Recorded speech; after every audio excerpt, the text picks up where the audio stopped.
Um, Hi guys, I'm Virat Kohli, and today I'm gonna speak a bit about a few shots that I play regularly. Firstly, the cover drive, playing along the ground, on the up, inside out, plus the on drive and the flick as well. These are the shots that I really like to play, so I just want to speak a bit about that. Firstly, the cover drive, I think the most important thing is to have a good balance when you're driving the ball. The weight should be somewhere around the 3/4 area of your foot, which is called the balls of your feet, and somewhere around here, just the base of your toe, the big toe, just that bone, that's where you balance the foot normally. And you need to have a good strong base when you're cover driving the ball. Obviously you need to have foot movement, plus your head position is very important as well. You can't be behind. If I show you from the side, you can't play the cover drive like that, or you can't play it like that. Your head should always be where your toe is, and that's how your body is dictated when you're playing the drive, and that's where you connect the ball close to your body and close to your head, and that's where it stays in control. So there are a few ways of playing it. Playing along the ground really depends on the kind of length the ball is pitched at. So mostly when you play the drive along the ground, it will mostly be in the area very close to your foot, or maybe just where you stand in your stance, just where the foot is. So you need to adjust accordingly. If it's just in the half volley area, you need to take the foot towards the ball as you put your stride in. You have to figure if the ball is close enough for you to play it along the ground, or on the rise. So along the ground, again, contact point is very important. It has to be close to your pad, close to the body, depending on the length. If it's above your toe or ahead of your toe, then obviously you have to play along with your pad and make sure the follow through is such that the ball bounces right in front of you first. Or if the ball is a bit fuller, then I think the sensible thing to do, which I do most often is sort of go for the drive.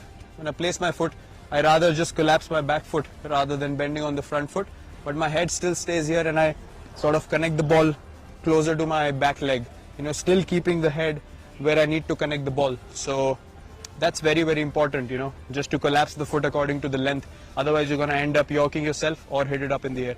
Secondly, on the rise, it's very important to practice such things in your practice sessions. If the ball is a little away from you, you need to sort of read the length and try to hit. Again, driving is all about hitting the ball as close to your body as possible.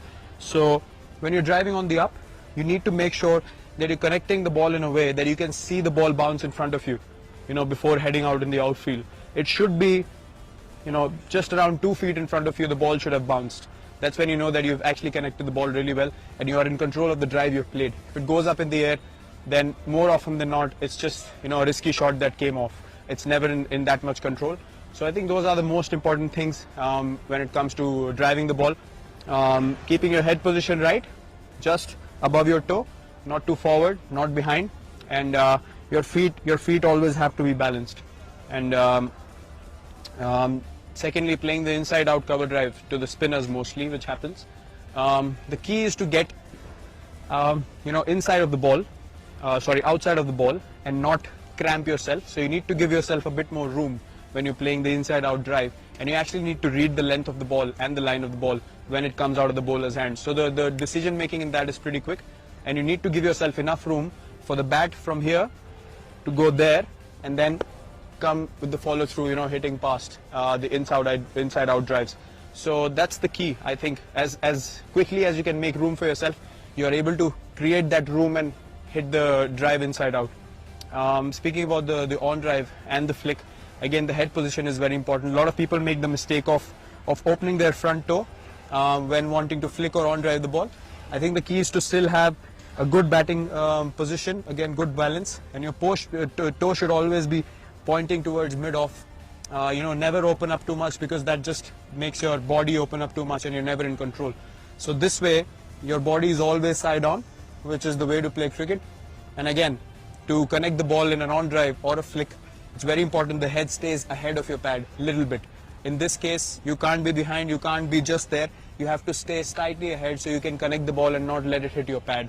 So I think these are the most important things when you're playing these shots. Your head position, the balance of your feet, and your hip position. It shouldn't open or move too much. balance is the key as far as batting is concerned, and that's something I focus on as well. So if you want to try these shots, if you want to master these shots, work on your balance, work on your head position. Your batting is all about where your head takes your body. So when the head moves rightly and in balance, your body is going to be, going in sync with it, and you feel more balanced when you bat out there in the middle. So good luck in trying these shots.